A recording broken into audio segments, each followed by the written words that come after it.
পৃথিবীর মধ্যে সবথেকে বেশি মেয়েদের মধ্যে হাদিস মুখস্থ করেছিলেন আয়েশা সিদ্দিকা রাদিয়াল্লাহু তাআলা আনহা।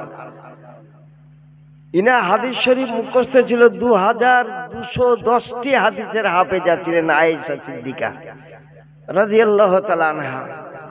বেটা ছেলের মধ্যে সবথেকে বেশি হাদিস মুখস্থ করেছিলেন হযরত আবু হুরায়রা রাদিয়াল্লাহু তাআলা আনহু।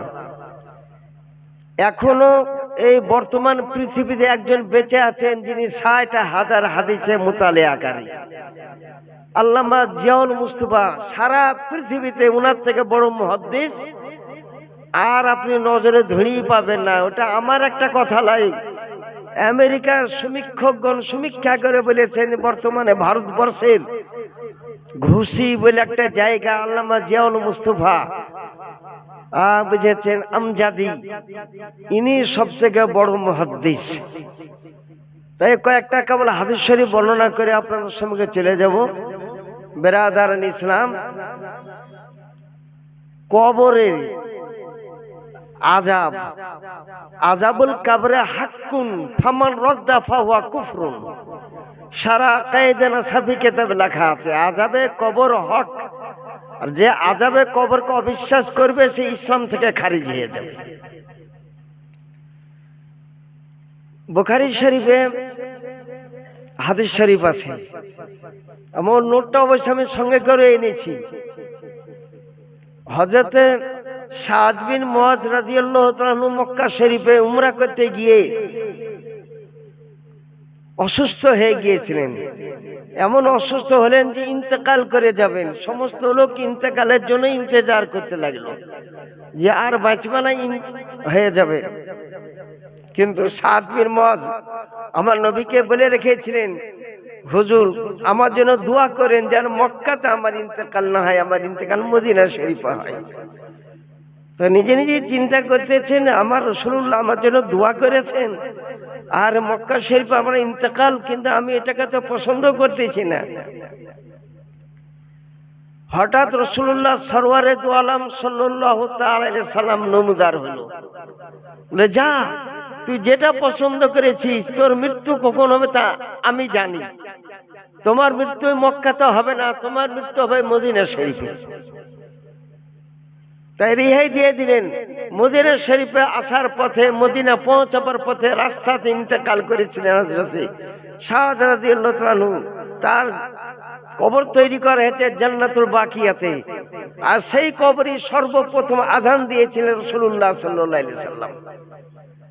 লাম্মা দুফেনা সাদ ইবনে মুআজিন, যখন সাদ বিন মুআজকে দফন করা হইল, ফাস্তাওয়াল কবর, কবর যখন দুরুস্ত হয়ে গেল, কমপ্লিট হয়ে গেল, ফা সাব্বাহা রাসূলুল্লাহ সাল্লাল্লাহু আলাইহি ওয়াসাল্লাম সাব্বাহান নাস সুম্মা কাব্বারা রাসূলুল্লাহ সাল্লাল্লাহু আলাইহি ওয়াসাল্লাম ওয়া কাব্বারান নাস। হুজুর সাল্লাল্লাহু আলাইহি ওয়াসাল্লাম সুবহানাল্লাহ সুবহানাল্লাহ বললেন কবরের পাশে দাঁড়িয়ে। সাহাবায়ে কেরামগণ বলেন আমরাও সুবহানাল্লাহ সুবহানাল্লাহ বললাম। ফাকাব্বারা ফাকাব্বারনা, নবী আল্লাহু আকবার আল্লাহু আকবার। সাহাবায়ে কেরামগণ বলেন আমরাও আল্লাহু আকবার আল্লাহু আকবার। তাকবীর, পুরা তাকবীর। তাহলে আপনি বুঝতে পারা গেল কবরে আযান দেওয়া হাদিস শরীফ তো হইতে প্রমাণিত। কিন্তু ওয়াহাবী নাজদি শুন, তোদের মধ্যে ইলম কতটা আছে তা মিনাহিমুদের জামার খুব জানা আছে, তোদের ভাড়ে কতটা তেল আছে খুব জানা আছে। তাই প্রত্যেক মুসলমান বেটা ছেলে মারা যাক চাই মেয়ে ছেলে মারা যাক, তার কবরে আযান দেওয়া জায়েজ। ফতোয়া স্বামী 2য় খণ্ড 50 পৃষ্ঠা। মতলব আল আযান ফি মাওয়াদিয়াল্লাতি লিগাইরিস সালাত, নামাজে ছাড়া মুসলমান 10 জায়গাতে আযান দাও। নামাজের আযান বাদ দিলে ওয়া হুন্না 9 জায়গাতে আযান দাও। ওরা বলছে যে আযান দিলে কোন নামাজ পড়বি? এরা তো হাদিস শরীফ সম্বন্ধে কিছুই জানে না। ফতোয়া স্বামীর মেলা টাকা দাম, এই কারণে কমিটি লোক কিনতেও পারে না। এখন আপনার মাদ্রাসা লাইব্রেরিতে থাকলে থাকতে পারে, যেমন সুলতানপুরে আছে। সুলতানপুরে জালসা জন্য দাওয়াত দিয়েছে বুঝেন, সেখানে বিশাল আজিমুস শান জালসা হবে। যাবেন আপনারা শুনতে। তো 9 জায়গাতে আজান, আমাদের আজান দিলে 10 জায়গাতে 9 জায়গাতে আজান দিতে হয়। আমি পীরকে মানা ব্যক্তি, আমি ওড়ারি হুজুরকে মানা ব্যক্তি। ওড়ারি হুজুর রহমতুল্লাহ আলাইহির সুন্নি জামাত মাসলাকে আলাহাতে কাকে বলে, তো ওড়ারে পীর সাহেবই চিনতে পেরেছিলেন, তাছাড়া একও পীর চিনাতে পারেনি। ও আপন বাড়ি ঘর করে নিয়ে ব্যস্ত ছিল। সর্বপ্রথম মুর্শিদাবাদ ডিস্ট্রিক্ট থেকে ওড়ারি হুজুর রহমতুল্লাহ আলাই আমাকে পাঠিয়েছিলেন ওনার এক মুরিদ ইসলাম আহমদের সঙ্গে। আর ওখানে আব্দুল বারি বলে বুঝলেন একটা মৌলানা সাহেব ছিলেন। আমরা দুইজনই বেরেলি শরীফ থেকে সর্বপ্রথম ফারেক হয়ে আসি। এখন 500-এর বেশি বেরিল পাস মৌলানা আছে, সব ওড়ারি হুজুরের দান। আমার ইজারুল হক হাবিবি তিনি বক্তব্য দিয়ে গেলেন, উনি ওড়ারি হুজুরের ভক্ত বুঝলেন। তারপর ওখান থেকে হাজার হাজার এখন আমরা মাসলাকে আলা হাজরা, যে ব্যক্তি মাসলাকে আলা হাজরা অমান্য করবে ও জানতে হবে যে মুসলমানই নয়। আমি চ্যালেঞ্জ করে বলতে পারি মাসলাকে আলা হাজরা শব্দ বাদ দিয়ে কোনো এমন একটা শব্দ ভিড়াতে পারবেন না। যেমন কেউ বলছে মাসলাকে ইমামে আজম, আরে মাসলাকে ইমামে আজমের দেওবন্দিও আছে, ভূতবন্দিও আছে, নাদবি আছে, রাবজি আছে, কিন্তু আমরা সুন্নি মিলাদ করা কিয়াম করা ব্যক্তি। তারপর বলছে মাসলাকে আহলে সুন্নাত, মাসলাকে আহলে সুন্নাত দেওবন্দিরা নিজেকে সুন্নি দাবিদার, তাবলিগ জামাত লোক নিজেকে সুন্নিয়াতে দাবিদার। কিন্তু মাসলাকে আলা হাজরাত যখন বলবে তখন জেনে নিতে হবে আহলে সুন্নাতে জামাত যারা মিলাদ করে, কিয়াম করে, 5 ওয়াক্ত নামাজ পড়ে এবং রাসূলুল্লাহকে বড় ভাই বলে না, এই দলটা হচ্ছে মাসলাকে আলা হাজরাত। তাই 10 জায়গাতে আজান দাও। কোন কোন জায়গাতে বলতেছে জি, যখন ইন্দা মুজদাহিমিল জাইশ, মুসলমান কাফেরের যুদ্ধ যদি হয় তো মুসলমান আপন যুদ্ধক্ষেত্রে আজান দাও। ওয়া ইন্দাল মাসরা, মির্গির অসুখ যদি থাকে তোর কানে আজান শোনাও, মির্গি আস্তে আস্তে ভালো হবে। আর বলতেছে যে যদি তুমি জঙ্গলে কিংবা রাস্তা ভুলে যাও, রাস্তা কোন দিকে বাড়ির রাস্তা আর বুঝতে পারছো ইন্দাত তারিখ, তখন আজান দাও, তোমার লাইনটা ঠিক হবে।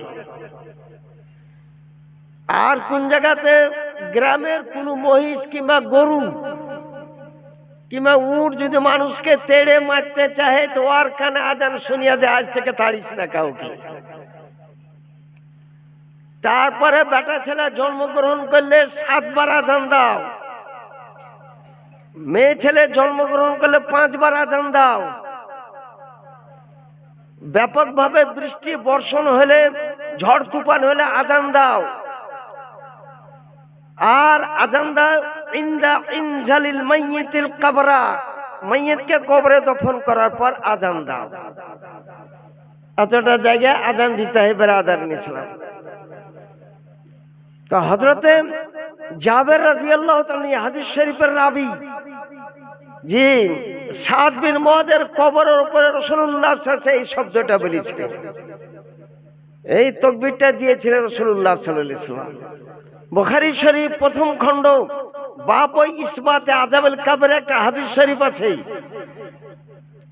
রাসূলুল্লাহ সরওয়ারে দু আলম সাল্লাল্লাহু আলাইহি ওয়াসাল্লাম একদিন জান্নাতুল গারকাত কবরস্থানের উপর দিয়ে চলতেছেন, হঠাৎ হুজুর দাঁড়িয়ে গেলেন।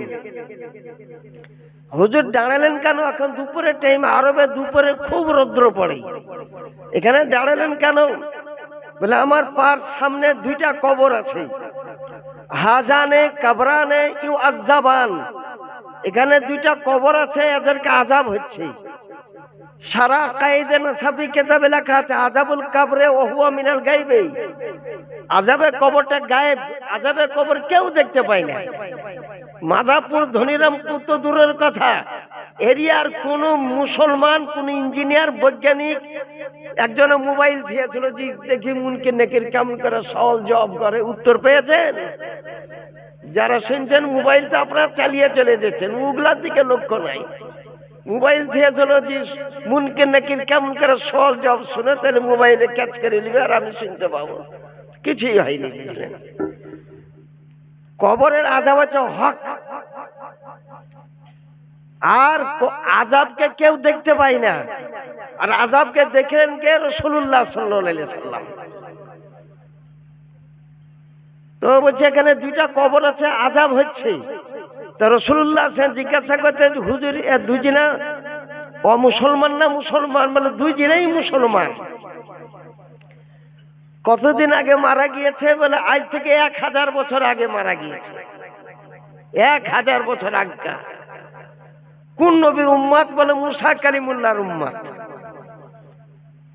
তো ইয়া রাসূলুল্লাহ, আপনি কি বলতে পারেন কি করতো? নামাজ রোজা পড়তে পড়তে, নামাজ পড়তে, সবকিছু শরিয়াতে মুসাতে যা ছিল সে আইনটাই পালন করতেন। দুইজনের দুইটা খাসলত খারাপ ছিল। একজনের খাসলত আমাদের জনা হাফেজ সাহেব তো বর্ণনা করলেন পেশাব সম্বন্ধে। তো বললেন যে এই যে দেখতেছেন, ফাআম্মাল আউয়াল ফালা ইয়ানজাহু আনিল বাউলি, এই পেশাব ফিরে হেফাজত করত না। মেলা ছেলে, যুবক ছেলে পেলে আছে, পেশাব ফিরে শুটে কাপড়ে পেশাব ভরিয়ে দেয়। পেশাব হচ্ছে নাজাসাতে গালিজা, বড় নাপাক পেশাব। ও মসজিদে আসা চলবে না। মসজিদে জালসা করেন গা, আপনি লোক পাবেন না। এই যতটা লোক এসেছে তার থেকে 2 আনা লোকও পাবেন না। চিন্তা করে দেখবে যে আমার তো কাপড় ঠিক নাই, আমি আল্লাহর ঘর মসজিদে যাব না। আল্লাহর ঘরকে ঠিক মানে এই কারণে কোনো বেনামাজিকে কাফের বলা চলে না, কোনো বেরোজগারকে কাফের বলা চলে না। এরা পাপী, নামাজ পড়ে না তার পাপ হবে, কিন্তু মুসলমান, এরা ইমানদার। এরা জেল টেল খাটার পর একদিন একদিন জান্নাতে যাবেই যাবে, এটাও আপনি জেনে নেন। তো আচ্ছা হুজুর কেমন করে পেশাব করতো? বলে এমন ভাবে পেশাব করতো সামনে কোনো পাথর মতো থাকতো, আর পেশাবের ফিনকিটা উড়ে ওর কাপড়ে আসতো, আর হেফাজত করতো না। এই কারণে আল্লাহকে আযাব দিচ্ছেন। ওয়াম্মাল আখার, এই দ্বিতীয় ব্যক্তি দেখতেছ হুয়ান নামিমা, 1 নম্বরে চুগলখোর ছিল। এর কথা ওকে লাগিয়ে দিত, ওর কথা ওকে লাগিয়ে দিয়ে ঝগড়া লাগিয়ে দিত। এই চুগলখড়ি করা হয়েছে না জায়েজ। কেউ কোনো চুগলখড়ি করবেন না। ইমাম সাহেবের আমি পরীক্ষা নিতে এসেছিলাম, কেরাতেরই পরীক্ষা নিতে এসেছিলাম। অনেক ব্যক্তি মসজিদে উপস্থিত আপনারা ছিলেন। আমি একটা তাখাসুস ফিল ফিকহিল হানাফিয়া লিপ্তা করা ব্যক্তি। ফতোয়া কোনো একটা দিলে সে ফতোয়া পরিবর্তন করা চলে না। আমার মুফতি আজম হিন্দ রাদিয়াল্লাহু তাআলা শিক্ষা দিয়েছেন, অপারেশন করার ব্যাপারে সমস্ত মৌলবি মাদ্রাসা লোক বলেছিল, হুজুর ইন্দিরা গান্ধীর আমল আছে, এখন অপারেশন করা, বাচ্চা বন্ধ করা জায়েজের ফতোয়া দেন। এই দেখেন দেওবন্দির ফতোয়া, এই দেখেন নাদভিদের ফতোয়া, এই দেখেন ভূতবন্দীদের ফতোয়া। আর যদি আপনি হারামের অপারেশন করা জায়েজে ফতোয়া না দেন তো আপনাকে অ্যারেস্ট করতে পারে। তো মুফতি আজম হিন্দ রাদিয়াল্লাহু তাআলা বলেছেন, ইমাম আহমদ রাজার বেটার ফতোয়া জিন্দেগিতে কোনোদিন পরিবর্তন হবে না। অপারেশন করা হারাম, হারাম, হারাম। অপারেশন হুকুম দেননি। সন্তান যার বেশি হবে তার বাড়িতে রুজির বরকত হবে, তার শক্তি বৃদ্ধি হবে। মাদাপুরের মেলা লোক আমাদের আছে, বিয়া শাদিওয়ালা লোক আছেন। জানতো আফসার মন্ডলের বাড়িতে 44 খান এখন লাঠিওয়ালা। যত এমএলএ, এমপি, মন্ত্রী, ওই পঞ্চায়েত বলেন, লোকসভা বলেন, যত মন্ত্রী ওর বাড়িতে মিটিং, ওর বাড়িতে মিটিং। ওকে মানাবে, যদি বলে দিতে না তোমাকে, তার কোনো লোক ঝেড়ে কথা বলতে পারবে না। এখনো বুঝলেন তাই। আর আপনি সন্তান বন্ধ করে দিচ্ছেন। বারবার আপনি শুনতেও পাচ্ছেন ভারতবর্ষের জমিনে একদিন একদিন মুসলিম বৃদ্ধি হবে। এই কারণে মুসলমানকে কি করে সন্তান বন্ধ করে কমাতে হয় সব সময় চেষ্টা করছে, বুঝলেন?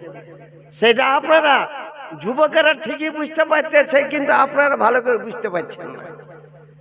তাই অপারেশন, সন্তান বন্ধ করা, অপারেশন করা হারাম। আর যে হারাম করে নিয়েছে, এরকম কাজ করে নিয়েছে, ভয়ের চোট করুক কিংবা খাবারের অভাবে দরুনি করুক, তো মুফতি আজম হিন্দ রহমতুল্লাহ বলেছে ও যদি নামাজ পড়ে আজান দেয় তো হবে কি না? বলে যতদিন অপারেশন করা থাকবে আজান দেওয়া মকরু, ওর পিছনে নামাজ পড়া মকরু। হ্যাঁ, ও যদি তওবা করে নেয়, দু চারটা লোকের সম্মুখে তওবা করে নেয়, যা করেছি ভুল করেছি, আস্তাগফিরুল্লাহ রাব্বি মিন কুল্লি যামবি ওয়া তুবু ইলাইহি, তওবা যদি করে নেয় তো আজান দেওয়া জায়েজ আছে, আর ইমামতি করাও জায়েজ লেখা আছে, ফতোয়া মুফতি আজমে লেখা আছে। তাই আপনাদেরকে আরজ করি যে রাসূলুল্লাহ সাল্লাল্লাহু আলাইহি ওয়াসাল্লাম ইলমে গায়েবের সংবাদদাতা। সারা পৃথিবী বুখারী বাবু বাদিল খালকে লেখা আছে, মা কানা ও মায়া কোন, যা হয়েছে যা হবে। যা মায়ের পেটে কোন বাচ্চা, আর মায়ের পেটে বাচ্চা এখন পর্যন্ত আসেইনি। একটা মেয়ে ছেলে নবীর কাছে গিয়েছে, আব্বাসের বিবি উম্মে ফাদাল, আব্বাসের বিবি উম্মে ফাদাল। তো রাসূলুল্লাহ সামনে চাচি যান বলে বসতে বললেন। তো বলেন, চাচি যান তুমি গর্ভবতী, কাইফা হামিলতু ওয়া কাদ তাহালাফাতিল কুরাইশ আল্লাহ ইয়াতুনা বিন নিসা, কি করে গর্ভবতী হতে পারি? কুরাইশগণ কসম করেছেন বিবির নিকটবর্তী হবে না। মানে একটা গ্রামের সঙ্গে ঝগড়া করবে তো বিবির কাছে আর রাতে রাতে বাসই করব না, যতদিন ওই গ্রামের লোকটাকে না হারাবো, এই একটা কসম কুরাইশরা করেছিল। তারপরে কাইফা হামিলতু, কি করে গর্ভবতী হতে পারি? ওয়াকাদ তাহালাফাতিল কুরাইশ, কুরাইশরা কসম করেছে আল্লাহ ইয়াতুনা বিন নিসা, কোন মেয়ে ছেলের কাছে তাদের স্বামী আসবে না। যদি জানতে পারে যে অমুক লোকটা গিয়েছে তো ওকেই জুরমানা করে দিবে, গ্রামের লোককে বন্দি করে দিবে। রাসূলুল্লাহ বলেন, ইন্নী মাকুল তো যাক, আমি যেটা বলছি ওটাই, তুমি হচ্ছে গর্ভবতী। কয় বছর গর্ভবতী? বলে শাহরান, 2 মাসের গর্ভবতী। 2 মাস আগে এই কসমটা হয়েছে, আর 2 মাস আগে তোমার স্বামী তোমার কাছে এসেছিল। হুজুর, কি সন্তান হবে আপনি গায়েবের খবর বলতে পারেন? বলে তুমি একটা পুত্র সন্তান জন্ম দিবে, পুত্র সন্তান। ফাইন্নাকা হামিলতে বিগুলাম, একটা বেটা ছেলে জন্ম হবে, তার নামটা আপনি রেখে দেন। বলে যা নাম রেখে দিলাম আব্দুল্লাহ ইবনে আব্বাস। আব্দুল্লাহ ইবনে আব্বাস, আব্দুল্লাহ নাম, আব্বাসের বেটা। সন্তান খালাস করার পর বাচ্চাটাকে আমার কাছে নিয়ে আসিও। উম্মে ফাদাল বলেন, আমার 10 মাসের সন্তান হলো, সন্তান খাস কার পবিত্র হয়ে বাচ্চাকে গোসল টোসল করে রাসূলুল্লাহর কাছে নিয়ে এসেছিলাম। রাসূলুল্লাহ কোলে নিলেন, এক কানে আযান দিলেন, আর এক কানে ইকামত দিলেন রাসূলুল্লাহ সাল্লাল্লাহু আলাইহি ওয়াসাল্লাম। তারপর বললেন, কি যাহাবি বিআবিল খোলাফা, নিয়ে যাও বাদশার পিতাকে নিয়ে যাও, বাদশাগণের পিতাকে নিয়ে যাও, এই ছেলেটার বংশে বাদশাহ জন্মগ্রহণ করবে। তখন তো বুঝেছেন এর বিয়া হয়নি, কোন বাদশার জন্ম হয়নি। বলছি যাহাবি বিআবিল খোলাফা, কত বছর রাজত্ব করবেন? বলে আজ থেকে 200 বছর রাজত্ব করবে, কিন্তু এরই বংশে ফাইন্না মিনহুমুস সাফফা ফাইন্না মিনহুমুল মেহেদী, এরই বংশে সাফফা জালেম বাদশাহ জন্মগ্রহণ করবে, এরই বংশে ইমামে মেহেদীরও জন্ম হবে। কোন কিতাব লেখা আছে? দৌলতুল মাক্কিয়া কিতাব। ইমাম আহমদ রাজা খান বেরলভী রাদিয়াল্লাহু তাআলা মাত্র 8 ঘন্টাতে ওই মক্কা শরীফে শরীফ বাদশার সম্মুখে মাত্র 8 ঘন্টাতে একটা বিশাল কিতাব লিখেছেন, যে একটা কম্পিউটার পর্যন্ত এটা বুঝে বাহির করতে পারবে না। কিন্তু আলা হযরত ইমাম মুহাম্মদ রাজা খান বেরলভীতে লিখেছেন, অবশ্য 2 হাতে কলম চালাননি, বাঁ হাতে লেখা আছে মকরু, বাংলা হোক আরবি হোক যে কোনো বাঁ হাতে লেখা মকরু। যে লিখতে পারে না ডান হাতে ওর কথা আলাদা, কিন্তু সাদকের বাঁ হাতে লেখা শিক্ষা করবে না, বাঁ হাতে লেখা মকরু বুঝেন। তো আপনি বুঝতে পারেন রাসূলুল্লাহ কত গায়েবের খবর জানেন। ফাতেমা জোহরা রাদিয়াল্লাহু তাআলা আনহাকে নবী আমার বলতেছেন, বেটি ফাতেমা তোমাকে একটা গায়েবের খবর দিচ্ছি, আমার ইন্তেকালে 6 মাস পর তুমি ইন্তেকাল করে যাবে। মাত্র 6 মাস পর। কোন মাসে? রমজানুল মুবারকের মাসে। কত তারিখে? বলে 3 তারিখে তুমি ইন্তেকাল করে যাবে। তারপর হুজুর বলে, তারপর সেরে খোঁজে একটা বিবাহ করবি। ওই বিবাহে যে মেয়েটা হবে ওই মেয়েটার নাম বলে দিচ্ছি, আর ওই মেয়েটার সর্বপ্রথম যে সন্তানটা হবে তারও নাম আমি বলে দিচ্ছি। আশ্চর্য কথা, বিয়া হয়নি হযরত আলীর। হযরত ফাতেমা ইন্তেকালের অনেকদিন পর বিবাহ করেছিলেন হনুফা নামে এক বিবিকে। আর রাসূলুল্লাহ বলছে ওর পেটে একটা পুত্র সন্তান জন্মগ্রহণ করবে। ওর নামটা কি রাখবে? হুজুর নামটা কি রাখবো? বলে ফাসাম্মু বিইসমি ওয়া বিকুন্নিয়াতি, আমার নামের নাম রাখি আর আমার টাইটেলের নাম রাখি। তো হনুফা বিবি গর্ভবতী হওয়ার পর একটা বাচ্চা জন্মগ্রহণ করলো, পুত্র সন্তান, নবী হচ্ছে আলেমে গায়েব।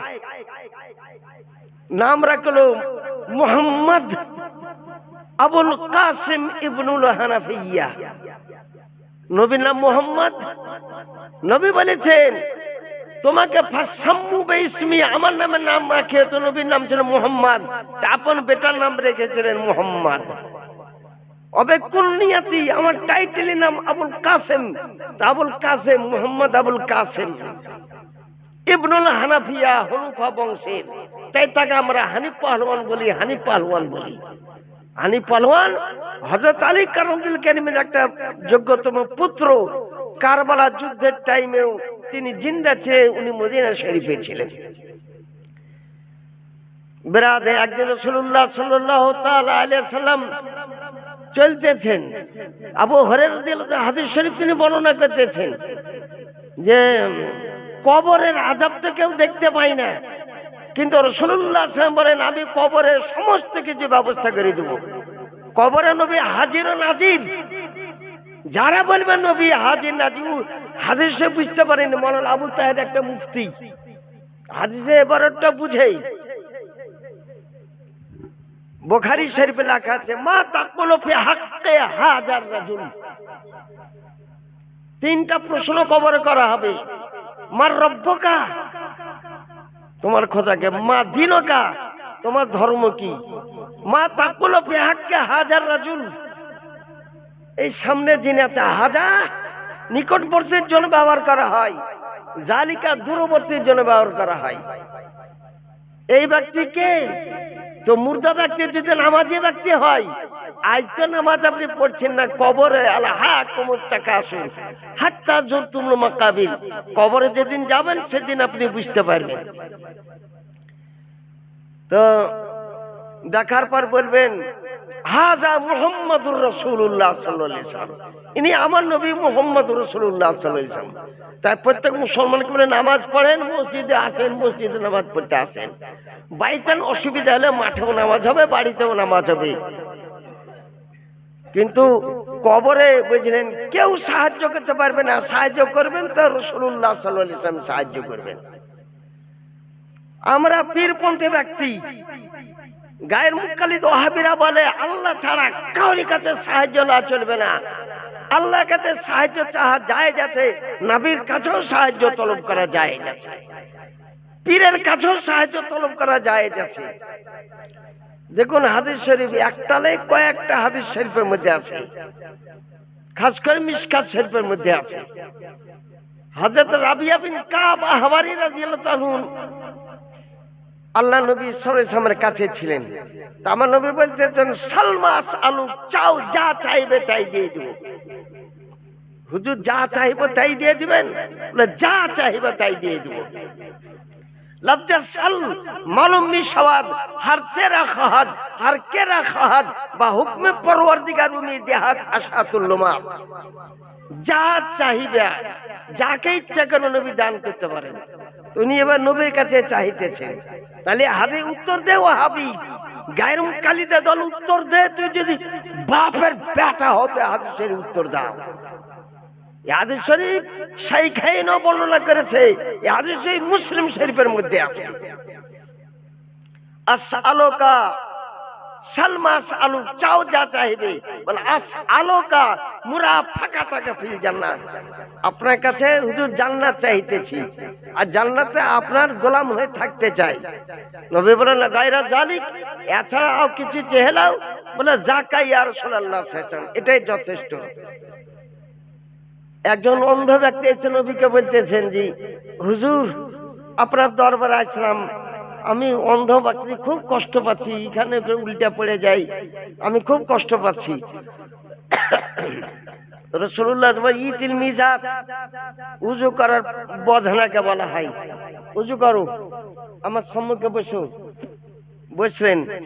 পর রাসূলুল্লাহ সরওয়ারে দু আলম সাল্লাল্লাহু আলাইহি ওয়াসাল্লাম তিনি বললেন, জি ফাআইকিনি বিকাসরাতিস সুজুদ, যা দোয়া করে দিলাম তোর চোখ ভালো হয়ে যাবে, কিন্তু নামাজ খুব পড়ো। যেমন রাসূলুল্লাহ চোখে হাত বুলিয়ে দিলেন, কিছুক্ষণ পরে দেখতেছে ওই যে গোটা দুনিয়াকে দেখতে পাচ্ছে। বুঝা গেল একটা অন্ধ ব্যক্তি আপন চোখ ভালো করার জন্য নবীর কাছে দোয়া চাইলেন, দোয়া করা যায়।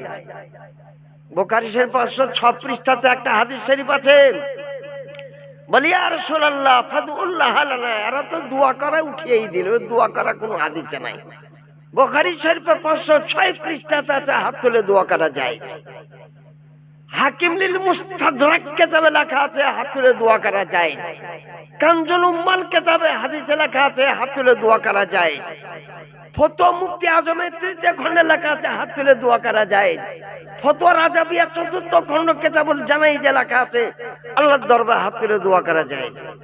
হুজুর আমার জন্য একটু দোয়া করে দিন। সঙ্গে সঙ্গে নবী হাত তুলতেছেন। দোয়াটা কি বলে লিখেছে? বুখারীতে লেখা আছে, আল্লাহুম্মা আকসির মালাহু ওয়া ওয়ালাদাহু ওয়া রাত্তিল হায়াতাহু। হে আল্লাহ, এর আনাস বিন মালিকের রুজিতে খুব বরকত দাও,